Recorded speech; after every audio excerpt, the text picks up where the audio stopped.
Olá, pessoal. Conforme prometido, estou mandando o vídeo para vocês na temática dos corticoides, né, dos anti-inflamatórios esteroidais que a gente falou.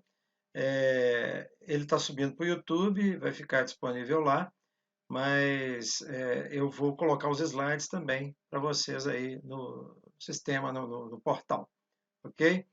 Lembrando que essa aula ela foi gravada ao vivo durante uma transmissão, né, uma live que a gente fez, para os alunos do curso de farmácia da Faculdade Pitágoras de Betim, aqui no dia 23 de 3 de 2020. Então vamos assistir aí o vídeo logo depois da vinheta.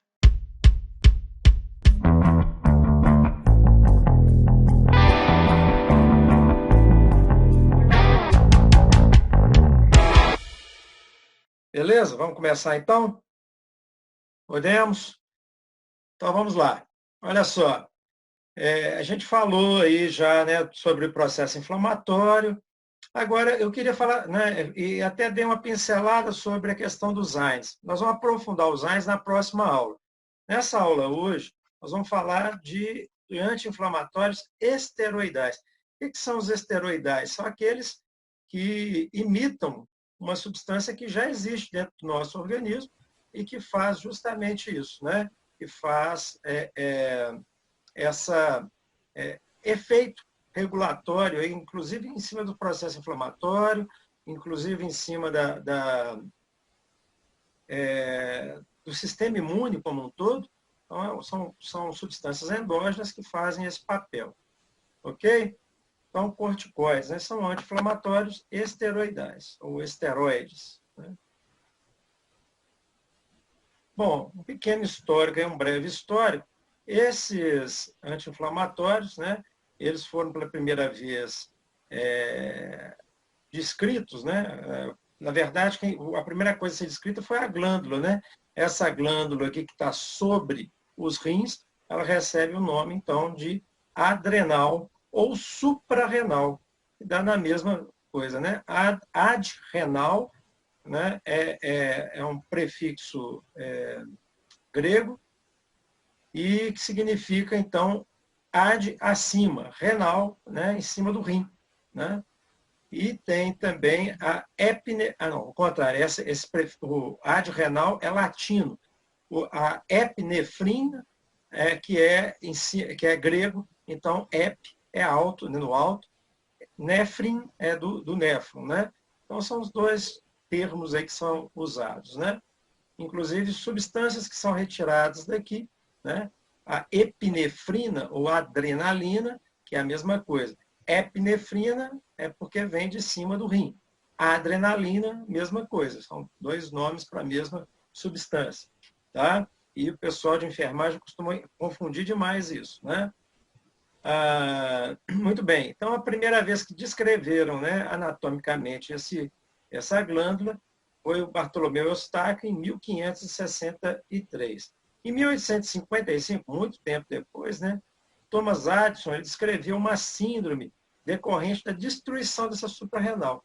Quando os vários efeitos que apareciam decorrentes dessa destruição da suprarrenal, a suprarrenal ela produz uma série de hormônios que vão regular desde pressão arterial até sistema imune, né, ciclo circadiano para poder dormir, né, ficar acordado. Então, isso tudo está relacionado aí com a glândula suprarrenal. Tá? Então, isso daí foi de Thomas Addison, que escreveu que quando era destruída essa célula, esses animais morriam em poucos dias, porque perdia totalmente essa regulação metabólica. Tá? Muito bem. Depois, em 1930, eles conseguem fazer a separação de duas substâncias de dentro dessa glândula. Uma que eles deram o nome de cortina, porque era tirado do córtex, e a outra deram o nome de adrenalina, por causa da glândula, né, que é a adrenal, então deram o nome de adrenalina. Também em 1930, Cushing, né, descreveu um quadro de pessoas que tinham um excesso de produção de hormônios naquela região. Né? Então, é chamado de hipercortisonismo, ou seja, tinha cortisona demais, né, que era produzida ali. Então, hipercortisonismo. e observou, então, a existência de uma relação entre a hipófise e a adrenal. Então, a hipófise lá dentro da caixa craniana, controlando a adrenal que estava lá em cima dos rins. Né? Então, esse quadro, né, de excesso de corticoide aí recebeu, inclusive, o nome de síndrome de Cushing, justamente em homenagem a esse que foi o descobridor dessa síndrome. Tá? Bom, Rent faz uma observação, né, que pacientes com artrite reumatoide que se apresentavam ictéricos ou quando mulheres, né, ficavam grávidas, eles tinham uma melhoria dos sintomas dessa artrite reumatoide. E depois, né, ele questionou, né, se seria devido a uma hipersecreção da glândula, né, adrenocortical, né, da adrenal. Então, foi uma teoria que ele levantou, depois acabou sendo confirmada. Então, Rentgen também tratou então a artrite reumatoide usando cortisona. Então, né, um processo inflamatório crônico, e ele conseguiu, então, tratar. O detalhe aqui é que é um processo inflamatório crônico e, além de tudo, um processo inflamatório autoimune, ou seja, a própria pessoa desenvolve anticorpos contra estruturas aí que vão levando, então, esse processo inflamatório que cronifica. Astwood descreveu, então, depois ele conseguiu purificar um hormônio que é o hormônio adenocorticotrófico. Você lembra que eles fizeram, né, tinham falado anteriormente aqui, de uma relação, né, que é o Cushing, né, uma relação entre a hipófise e a adrenal? Pois é, quem faz esse contato é o hormônio adrenocorticotrófico. Então, vocês lembrarem, né, eu mandei uma aula aí sobre comunicação celular. Nessa aula eu coloco, né, justamente essa comunicação é uma comunicação do tipo endócrina, né? Ou seja, uma célula comunicando com outra através da corrente sanguínea. Tá? Bom, um pouco de anatomia da glândula adrenal. Ela, apesar de ser uma glândula, né, considerada uma glândula só, ela tem várias zonas diferentes e cada uma delas é responsável por produção de substâncias distintas. Né? Ele tem aqui a parte mais fora dela, né, como se fosse uma capa, é chamada de cápsula. É mesmo uma camada meio gordurosa para envolver essa glândula. Né? Logo abaixo vem uma chamada zona glomerulosa, mais abaixo um pouco zona fascicular e outra da zona reticular. Né? E mais no centro eu tenho, então, aí já na medula da glândula, né, eu tenho também a produção de outros neurotransmissores, hormônios. Né? Então, cada uma dessas áreas produz uma coisa diferente. É a exceção da cápsula, que não produz nada, é só a protetora mesmo, o restante tudo produz. Né? E sendo que a medula é a maior parte dessa glândula, né? A maior, proporcionalmente, é que detém maior porcentagem do tamanho dessa glândula. Vou ter alguém com áudio aberto aí, gente. Bom, beleza. Então, eu vou detalhar um pouquinho mais aqui na frente. Então, aqui um corte histológico, mostrando, então, essa parte de fora aqui, que é a cápsula. Aqui, né, nessa partezinha verde aqui, eu tenho a zona glomerulosa. Né, dá para riscar aqui, ó, a zona glomerulosa. Então, essa área aqui, a zona glomerulosa. Tá? Mais abaixo aqui eu tenho a zona fasciculada. Tá? E depois uma outra zona que é chamada de zona reticulada. Então, à medida que vai se aproximando do centro, né, ou melhor, da medula, vai mudando. Né? Então, começa com a glomerulose, depois a fasciculada e depois a reticulada. Há uma diferença de adensamento e de tipos celulares presentes em cada uma delas. E cada uma vai produzir uma coisa diferente. Né? Cada uma delas vai produzir um tipo de hormônio diferente. Quais são esses hormônios? Né? Vamos lá. Então, deixa eu só tirar esse daqui que agora... Na glomerulosa, são produzidos um tipo de corticoide também, que é chamado de mineralocorticoide. O mineralocorticoide importante, de importância clínica para nós, é a aldosterona. A aldosterona ela é responsável por regular a concentração de uma série de minerais no nosso organismo, entre eles o sódio, o potássio, o cálcio. Né? Então, mineral vem daí, né? Mineralocorticoides, então, é o quê? É um hormônio produzido na córtex adrenal que regula a concentração desses minerais. Gente, só avisar vocês que eu estou gravando essa aula também e depois eu vou postá-la. Então, vocês podem ficar despreocupados, né? Prestar atenção aqui, que depois vocês vão poder ouvi-la pausando, ok? Muito bem. Abaixo da zona glomerulosa, então, vem a zona fasciculada, que é onde aparecem, então, os glicocorticoides. Até escrito errado ali. Glicocorticoides, corticoides, né? Os três mais relevantes aí, a cortisona, o cortisol e a corticosterona. Né? Então, esses já têm uma outra função. Esses são chamados de glicocorticoides. Por quê? Justamente, né, como no outro é mineralocorticoides, então são hormônios que regulam a concentração de minerais, os glicocorticoides, como o próprio nome já nos faz deduzir, vai também regular os níveis de glicose no organismo. Não é a única função deles, né? Mas é uma das funções importantes aí dos corticoides também. Ok? Depois nós vamos detalhar isso aí um pouco mais. A zona reticulada ela é uma zona de produção de hormônios sexuais, tanto masculinos quanto femininos. Então, tem os andrógenos e os estrógenos são produzidos ali também. Então, como é que a mulher produz testosterona se ela não tem testículo? Né? Tem níveis de testosterona, às vezes, elevados por excesso de produção aí nessa zona reticulada. Né? Então, as mulheres têm testosterona produzida nessa região, que são responsáveis por caracteres sexuais secundários, como crescimento de pelos. Né?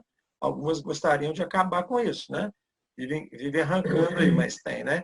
O buço, né? Pode acontecer quando tem um excesso de produção. Aí tem uma coisa chamada hirsutismo, que é quando a mulher tem uma quantidade de pelo muito grande na face, às vezes também na região peitoral. Né? Então, isso aí é uma disfunção dessa produção desse hormônio nessa região. E na medula, eu tenho, então, duas substâncias fundamentais, basicamente, a epinefrina e a norepinefrina, ou, que a gente pode, como eu disse anteriormente ali, a adrenalina e noradrenalina. A mais importante aí, e a mais abundantemente produzida nessa região, é a adrenalina. Então, quando você toma um susto, né, quando você tem reflexo aí de correr ou enfrentar, você está fazendo o quê? Você está justamente estimulando, né, o susto faz com que essa região aí produza adrenalina e libere na corrente sanguínea. Aí você vai ter um aumento da frequência cardíaca, uma dilatação da pupila, vai abrir, né, os brônquios para poder ter mais oxigênio.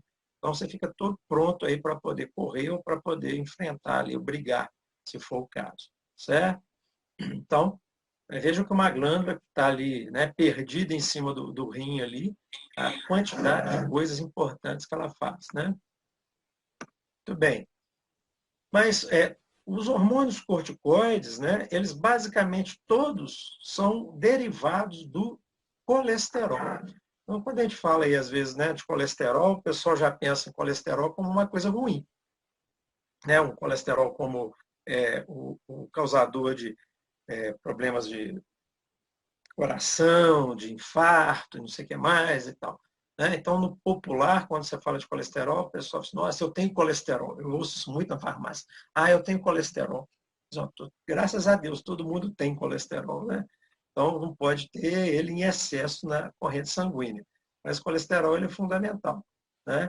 Então, o colesterol ele passa por uma série de transformações. Né? Primeiro, ele vai dar origem à pregnenolona, que é um intermediário aí, né? Depois, essa substância dá origem à progesterona. As mulheres bastante vamos dizer assim, familiarizadas com a progesterona, né? Os homens também, então, produzem progesterona naquela região. Então, percebam, tanto hormônios masculinos quanto femininos são produzidos ali pela adrenal, tá?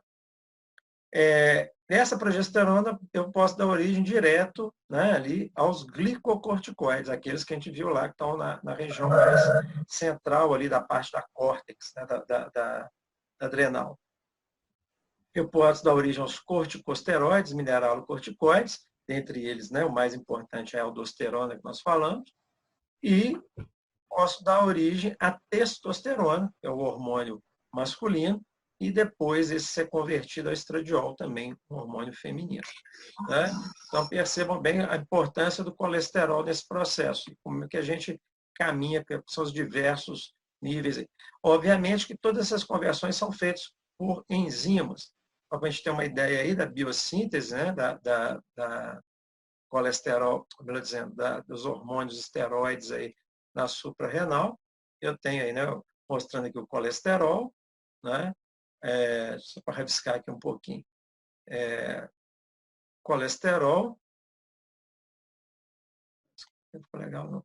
Colesterol, a pregnenolona, que a gente falou, convertida então pelo uma enzima, um citocromo P11A, dando origem então à pregnenolona, e depois, né, outros citocromos, como o citocromo P17, dando origem a 17-hidroxipregnolona, e assim por diante. Né? Daqui eu vou dar origem à progesterona, que a gente já tinha falado ali atrás, né? E depois de outras conversões, aqui eu vou chegar lá na testosterona, na estrona, e essa testosterona e estrona dando origem ao estradiol. Tá? A dihidrotestosterona é a forma ativa da testosterona no organismo. Tá? Aqui a pregnenolona dando origem, então, à progesterona. Essa progesterona, então, dando origem à desoxicorticosterona, corticosterona, e por aí vai até gerar a aldosterona. Tá? Então, desse lado de cá também, né, o cortisol sendo produzido, né, a partir da pregnenolona. Então, aqui nós temos as enzimas que são as responsáveis por esse processo. Basicamente, todas elas, né, a enorme maioria, são enzimas do tipo citocromo, e são, como é que eu vou dizer, não sei se vocês já viram isso, igual na hemoglobina. A hemoglobina tem uma metaloproteína, né, que é aquele pigmento ferroprotoporfirínico. O citocromo P também tem essa pigmento ferroprotoporfirínico que está lá no centro desse citocromo. Né? Então, é importante aí também a gente saber que uma anemia, né, pode levar à diminuição dessas enzimas e, consequentemente, levar à diminuição da produção de diversos desses hormônios. Nós vamos ver depois, eu vou até, aguardem isso, né? Por exemplo, no caso da anemia, como a gente viu no caso clínico, né? A pessoa pode entrar num desânimo, num cansaço, na vontade de dormir o tempo inteiro. Né? Isso tem uma explicação lógica para isso. Tá? Muito bem, vamos lá. Ó, tem um telefone tocando aí, vamos desligar aí o áudio, por favor. Bom, então o cortisol é o telefone da Danúbia, está dando áudio aí, vazando áudio. Gente, fecha aí, por favor. Bom, então o cortisol é um dos principais glicocorticoides, é o glicocorticoide endógeno que tem maior relevância no metabolismo. Tá? É o regulador do metabolismo intermediário, fundamental aí em diversos processos do nosso dia a dia. Ele tem ação regulatória sobre o sistema nervoso central, inclusive depressão pode estar envolvida com esse quadro, né? Demência, alguns quadros de demência relacionados com diminuição desses níveis de cortisol. Resposta ao estresse, né? Então, o estresse pode levar à diminuição dos níveis de cortisol e avacalhar uma série de processos aí metabólicos importantes, por isso o estresse é tão danoso. O mau estresse, né? O excesso de estresse. Né? Estresse todo mundo precisa de um pouquinho para poder se manter motivado. Né? E é também um regulador da imunidade do nosso organismo. Tá? Como é que acontece isso, então? Bom, vamos imaginar aqui, primeira coisa, né? Aqui, ó, lembrando, mostrando aqui o rim, eu tenho lá a suprarrenal, ela liberando, então, os glicocorticoides, as catecolaminas, e essas agindo, então, lá no sistema imune, regulando esse sistema imune, agindo sobre musculatura, né, na síntese de proteínas aqui da musculatura, atuando no fígado, no metabolismo de glicose, atuando no adipócito para poder também acumular gordura, e alterando a frequência cardíaca, aumentando a frequência cardíaca nesse caso. Tá? Então, são funções desses glicocorticoides e catecolaminas. Catecolaminas são, né, que a gente falou aí, a epinefrina e norepinefrina, ou adrenalina e noradrenalina. Tá? Só que essa glândula, ela tem uma regulação por um hormônio chamado hormônio adenocorticotrófico, ou trópico, né, como vocês preferirem. Esse hormônio, ele é que vai regular, então, a produção desses outros hormônios aqui pelas adrenais. Então, é como se ele fosse a chave que liga essa adrenal. De onde que ele vem? Ele vem aqui da hipófise, ó, né? Da adenohipófise. Então, na adenohipófise, eu tenho então, a produção desse hormônio, que é o estimulador das adrenais, e quando elas estão estimuladas, elas produzem, então, os corticoides e as catecolaminas. Tá? Só que esse hormônio também, produzido na hipófise, ele também depende de um outro hormônio, ou melhor dizendo, a gente trabalha mais com o nome de fator de regulação, né? Então, é o fator de liberação da corticotropina, tá? Então, ele libera, esse fator libera, então, ele está no hipotálamo, o hipotálamo, então, libera esse fator que, né, pela circulação aqui da própria hipófise, chega na adenopófise e estimula a adenopófise a liberar o hormônio adenocorticotrópico. Ele, então, vai atuar em cima das adrenais, produzindo esses hormônios. Agora, olha que interessante.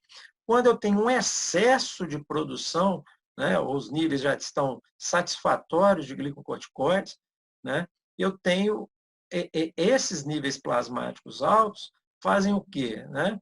Eles diminuem a atividade do hipotálamo, diminuem a liberação desse fator, né, de liberação da corticotropina, e, consequentemente, vão diminuir esse hormônio, que é o ACTH. Né?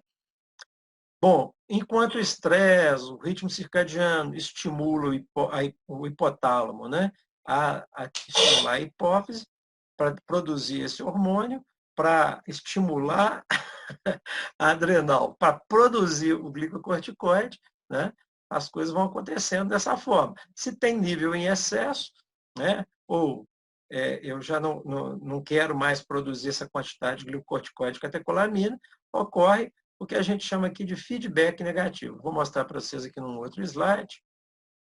Né? Então, olha lá. Vamos imaginar aqui, não, vamos começar aqui do alto. O córtex cerebral recebe, então, né, vias aferências do meio externo, percebendo alterações, então é responsável por estimular o hipotálamo. Então, quando eu acordo, né, tem luz do dia, eu começo a estimular meu hipotálamo a liberar o fator de liberação da corticotropina, e ele vai estimular, então, a adenopófise a liberar o ACTH, esse ACTH vai pela corrente sanguínea, chega lá no rim e vai liberar. Então, o hipotálamo, quando estimulado pelo córtex cerebral, libera o CRF, não é o Conselho Regional de Farmácia, não, é o fator liberador de corticotrofina, e que atua, então, na adenopófise. Lá na adenopófise, né, ao ser estimulado pelo CRF, ele permite a estimulação e a produção e liberação de hormônio adenocorticotrófico, ACTH. E esse vai para a corrente sanguínea. Lá na corrente sanguínea, ele vai estimular, então, o córtex adrenal e vai, então, liberar, né, os seus hormônios, né, e que vão para a corrente sanguínea, principalmente a liberação do cortisol, que eleva, então, a corrente sanguínea. Então, a partir daí, o cortisol atuará nas células-alvo espalhadas por todo o corpo. quando ele chega lá de novo, lá no córtex cerebral, lá no hipotálamo, né, ele faz como que o quê? Bloqueia toda essa esse mecanismo. Então, ele diminui a atividade do hipotálamo, não há liberação do CRF, não vai haver liberação do ACTH e, consequentemente, para a produção do cortisol. Então, a isso a gente dá o nome de feedback negativo. Tá? É uma retroalimentação negativa. É como se... É igual caixa d'água. Vocês já viram como é que funciona, né? A caixa d'água ela vai enchendo, vai enchendo, vai enchendo, chega num nível lá que ela faz a boia subir e trava a liberação de água pelaquela torneira. Aqui é mais ou menos a mesma coisa. Obviamente, com entre aspas, viu, gente? É só para poder dar uma ilustração de imagem aí. Quando chega num determinado nível desses hormônios, ocorre, então, o bloqueio da liberação de mais hormônio desse, por esse mecanismo que a gente está falando aqui. Isso a gente chama de feedback negativo. Aqui que eu estava falando, olha, quando uma das funções, né, das funções desse cortisol é regular a homeostase, a regulação eletrolítica, a regulação do metabolismo interno, mas também, né, dentro dessa regulação da homeostase, a gente tem uma coisa que a gente chama de ciclo circadiano, que é também responsabilidade aí do cortisol, né? Os seres humanos são seres diurnos, apesar da gente brigar contra isso o tempo inteiro, né? Principalmente quem tem aula à noite, dá aula à noite, como é o caso, né? Então, normalmente, de manhã cedo, né, a gente está com os níveis de estresse mais altos, teoricamente, viu, gente? É o que normalmente se espera. Quando você for pegar, por exemplo, você pegar essa relação num rato ou num gato que tem um hábito noturno, vai ser justamente o contrário, tá? Essa curva vai estar embaixo, a outra vai estar em cima. Mas olha só, então, logo de manhã cedo, começa a clarear o dia, os níveis de cortisol começam a subir. Então, percebendo essa linha vermelha é o nível de cortisol, aqui as horas do dia, né? Percebam que lá para 6 horas da tarde começa a baixar esse nível de cortisol, né? Vai abaixando, baixando, até chegar nos níveis mais baixos aqui, que a gente nem consegue identificar direito. Tá? Então, quando esse nível está baixo, eu tenho sonolência. Né? Quando esse nível está alto, eu estou mais desperto. Aqui, duas considerações a serem feitas. Primeiro, a gente falou lá do caso da mulher, né, que, no nosso caso clínico lá, que estava muito desanimada, cansando à toa, né? As pessoas normalmente apresentam até uma sonolência excessiva, né? Então, esse hormônio, ele dá um ânimo para a pessoa, mantém acordado, é o que a gente chama do hormônio da vigília. A pessoa fica acordada, né? Então, quando os níveis estão baixos, a pessoa vai ficar mais lenta também, tá? Vai ficar mais devagar, mais sonolenta. E, como eu disse, né, como a maior parte das enzimas responsáveis pela síntese desse hormônio são também dependentes do ferro, né, porque são citocromos, então vai ocorrer também uma diminuição dos níveis de cortisol. Consequentemente, uma canseira um pouquinho maior, aí, né, como diz o povo. Olha, e outra coisa a ser pensada aqui, aí enquanto farmacêutico, quando você recebe lá uma prescrição de corticoide, por exemplo, prednisona, para tomar 2 comprimidos ao dia, um de 12 em 12 horas, aí, o ideal não é isso, né, gente? Porque se eu dou logo na hora que acorda, eu vou estar com nível alto de cortisol, beleza. Depois, ao meio-dia, eu dou outro e mantenho o nível alto aqui, eu vou fazer essa pessoa ter uma dificuldade de dormir, né? Vou atrapalhar essa relação de ciclo de repouso e vigília aqui dessa pessoa. Então, o ideal, nesses casos, é dar os 2 comprimidos, aqueles comprimidos para tratamento agudo, dar os comprimidos todos os 2 na parte da manhã, porque aí os níveis vão estar elevados, depois decaem e a pessoa consegue dormir com mais facilidade. Ok? O mecanismo de ação dos corticoides. Primeiro, os glicocorticoides eles são derivados do colesterol, portanto, são capazes de atravessar livremente a membrana plasmática. Então, isso é importante no mecanismo de ação, porque o mecanismo de ação deles não depende de um receptor que está na membrana celular. Ao contrário, né? Depois que ele adentra a célula, esses glicocorticoides vão se ligar a receptores próprios para eles, né, para glicocorticoides, e depois vão se encaminhar para o núcleo da célula. Então, percebam bem, eles estão do lado de dentro da célula e vão depois para o núcleo. E lá no núcleo é que eles vão produzir o seu efeito. Então, lá, né, no DNA, o complexo glicocorticoide, receptor de glicocorticoide, vai diminuir a expressão gênica, vai afetar a expressão gênica. Se vocês estão lembrados, os genes, né, eles codificam proteínas, várias delas estão ligadas aí a processos inflamatórios, né, a atividade imune, né? Então, quando eu atuo no DNA dessa célula, né, geralmente o corticoide ele vai produzir uma depressão da expressão. Vocês entendem isso? Então, normalmente, a proteína que está sendo expressa por aquele gene, ele vai diminuir a expressão dessa proteína. Tá? É normalmente assim que eles agem. Então, com isso, né, ocorre a inibição da transcrição de proteínas inflamatórias, como é o caso das interleucinas, que nós vimos naquele aula anterior lá, né? Eu falei das citocinas aí, né? Então, nas interleucinas, as diversas interleucinas, o interferon, e, né, e fator de necrose tumoral alfa, e por aí vai. Tá? Então, é uma das formas deles agirem. Dentre essas proteínas também, expressão, tem também a própria fosfolipase A2, que está responsável pela quebra dos fosfolípides, dando origem, então, aos níveis elevados de ácido araquidônico. Né?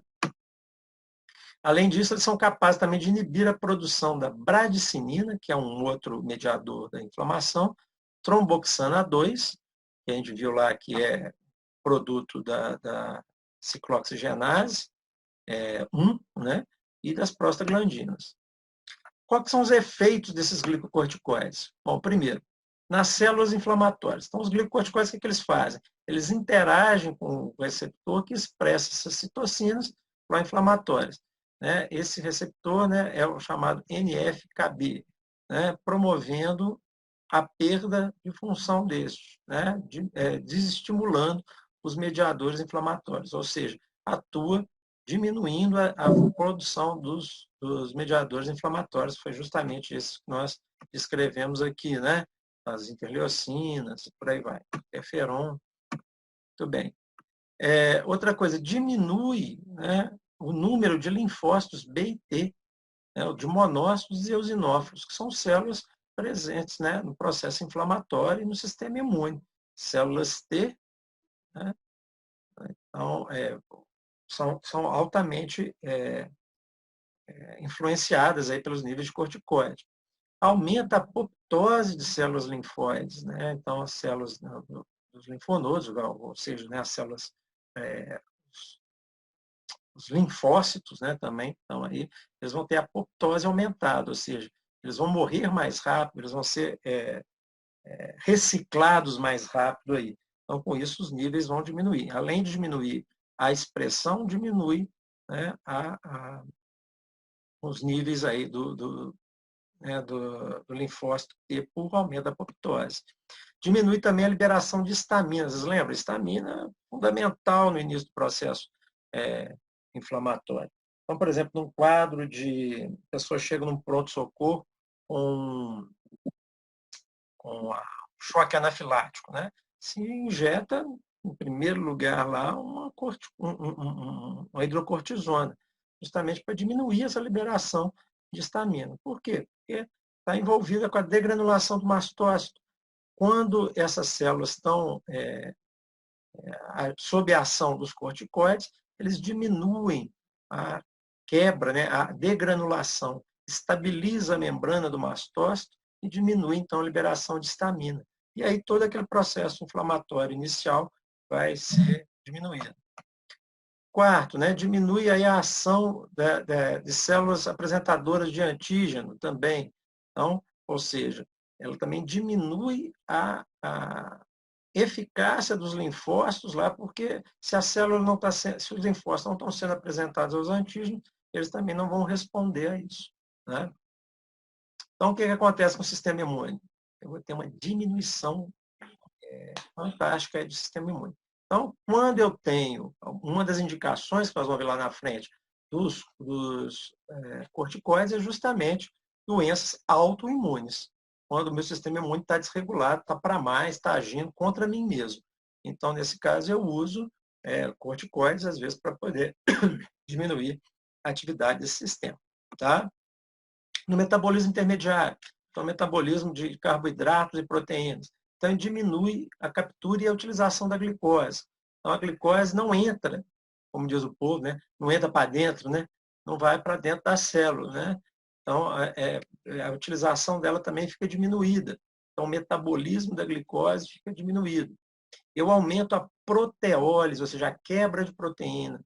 Além do que, os corticoides também diminuem a incorporação do nitrogênio, ou seja, né, eles acabam elevando os níveis plasmáticos de nitrogênio, não proteico, que a gente chama de azotemia, justamente por conta desse metabolismo aí, né, inibido, né, pelos corticoides. Né? Então, normalmente, a pessoa vai ter perda de massa muscular aí, né? Proteína. Aumenta o armazenamento da glicose na forma de glicogênio. Né? Então, não processa a glicose, mas armazena ela na forma de glicogênio. Aumenta o metabolismo lipídico, né? Que resultará lá no aumento de ácidos graxos livres também. Então, aumenta a presença de ácidos graxos no sangue. Então, aqui eu tenho uma moléculazinha de glicose. Né? O que acontece? Eu vou ter um aumento dos níveis de glicose e, consequente, hiperglicemia. Ok? Então, um diabético usando corticoides, você já pode imaginar que vai ser difícil controlar a glicemia desse pobre coitado. Metabolismo do cálcio, tem também um aumento da ação de osteoclastos. Osteoclastos são aqueles que digerem, né, tiram o cálcio da matriz óssea. E diminuição da ação dos osteoblastos, que são os que fazem o efeito contrário, que depositam. Né? Eu também tenho diminuição da absorção intestinal do cálcio, aumento da secreção renal de cálcio, da excreção, perda de cálcio, né? na urina. A gente falou que os mineralocorticoides atuam ali também. Pois diminuição do cálcio plasmático, aumento do paratormônio. Então, isso tudo faz com que haja uma diminuição da incorporação da matriz, de cálcio na matriz óssea, o que leva, então, à osteoporose. Né? Então, isso é particularmente importante aí em pessoas mais idosas, mulheres especialmente. Uma coisa que pode acontecer no uso, né, dos corticoides, ou até mesmo, aqui eu coloquei o Cushing farmacológico, né, o síndrome de Cushing farmacológico, mas existe a síndrome de Cushing mesmo, que são as pessoas que têm um excesso da produção desses corticoides naturalmente. Tá? É um transtorno, né, metabólico. Então, a síndrome de Cushing. Quais são as manifestações mais importantes? A obesidade centrípeta, ou seja, sempre a região da barriga, abdômen, tá?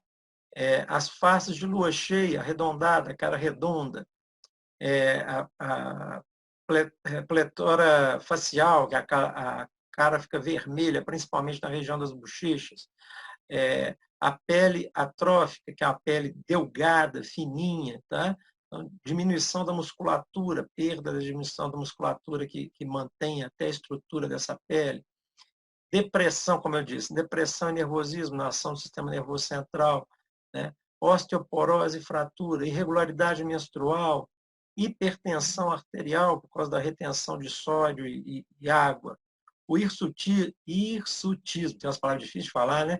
Que é o excesso de pelos. Então, né, nas mulheres, principalmente, se torna bastante evidente. Nos homens, a impotência sexual, porque eles deprimem a produção de testosterona no testículo, e há uma atrofia de testículo. Equimoses, né? Então, são lesões, qualquer coisa, a pessoa fica roxa, né? Qualquer batidinha. Diminuição do desejo sexual, né? Da libido, estrias e diabetes, pelo motivo que nós já falamos aí. Né? As principais indicações, então, nos quadros alérgicos, como é o caso da rinite e asma, né? Então, aqueles corticoides tópicos como a budesonida, que é jogada lá na fossa nasal, então para inibir a rinite, a resposta da rinite. Na asma, né? Então aí no caso as bombinhas de beclometasona, por exemplo, né? Ou fluticasona. No transplante de órgãos, né? Porque como ele é imunossupressor, ele atua aí diminuindo a rejeição dos órgãos. As diversas reações alérgicas, como eu disse, inclusive no quadro aí de anafilaxia, né? De choque anafilático, né? Na anemia hemolítica, na maior parte das vezes, é causada por reação autoimune, né? Então, em alguns casos, aí eu tenho essa reação autoimune levando a hemólise. Então, quebra a hemácia e a pessoa fica anêmica. Então, como é autoimune, os corticoides costumam atuar bem aí. No lúpulus eritematoso, que também é uma doença autoimune. Tá? Edema cerebral, quando há alguma necessidade de reduzir esse edema, então eles acabam atuando. E na síndrome da angústia respiratória do lactente. Então, principalmente no neonato prematuro, às vezes ele nasce com um pulmãozinho lá imaturo. O pulmão dele não está pronto ainda para respirar, para fazer a troca gasosa, porque falta ele o surfactante, que é uma substância que faz essa diminuição da tensão superficial entre o oxigênio e o líquido ali da região pulmão, né? Então, eles atuam também ajudando na maturação desse pulmãozinho aí do recém-nascido.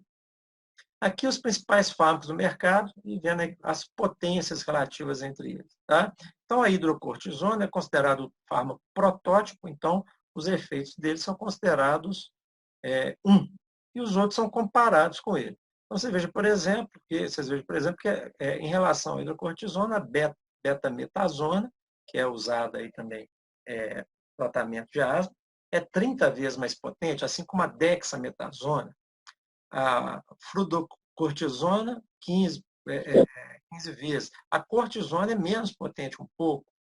A metilprednisolona, 5 vezes mais. A prednisona, 4 vezes mais. A prednisolona também. A triancinolona, 5 vezes mais. Potência relativa na retenção de sódio. Isso aqui é uma reação adversa, né? Então, retém líquido, né? A betametasona, apesar de ser mais potente, ela reduz, ela tem tem menos retenção de sódio do que quase todos os outros aqui, né? A cortisona retém muito também, né? Comparável à hidrocortisona. Agora, né? A fluocortisona, olha só, né? 125, é muito grande. E assim por diante, né? Tem, né, alguns que têm uma atividade menor, outros nula, né? É importante a gente pensar também aqui na atividade deles, aí, qual seria mais apropriado. Olha lá, a duração do efeito, né? O L é de longa, o C é de curta, né? E o I de intermediário. Então, aqui, né, a betametasona tem ação longa, a dexametasona também, a prednisona de ação intermediária, a prednisolona também. Então, a prednisona e a prednisolona, que são dois fármacos que a gente tem, por exemplo, no sistema público aqui em Betim, eles são comparáveis. Só que a prednisona, para fazer forma líquida, não tem jeito. E a prednisolona já vem o xaropinho, que é mais utilizado, então, para as crianças. Então, aqui faz uma equivalência de doses, né, para poder torná-las todas, colocar todas mais ou menos na mesma potência. Tá? Então, eu diminuo a dose naqueles que são mais potentes. Esse é mais potente, eu posso dar doses menores. Certo? E assim por diante. Bacana? Então, obrigado pela sua audiência aí do corticoide. E depois a gente se fala um pouquinho mais. Eu vou postar esse vídeo também, para vocês terem acesso e perguntar. Agora está aberto as perguntas aí. Quem quiser abrir o áudio aí e fazer alguma pergunta.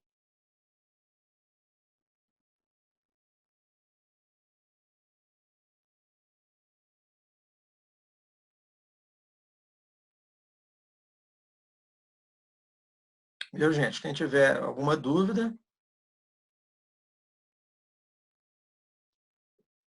Ok? Todo mundo ok? Beleza? Beleza. Então tá joia. Então, ó, se tiver alguma dúvida também, quiser mandar por escrito, eu vou colocar esse vídeo para vocês verem depois também aí, pausando. E aí, quem quiser fazer alguma pergunta por escrito, também fica à vontade, tá ok? Então, valeu. Vou interromper aqui a compartilhamento aqui.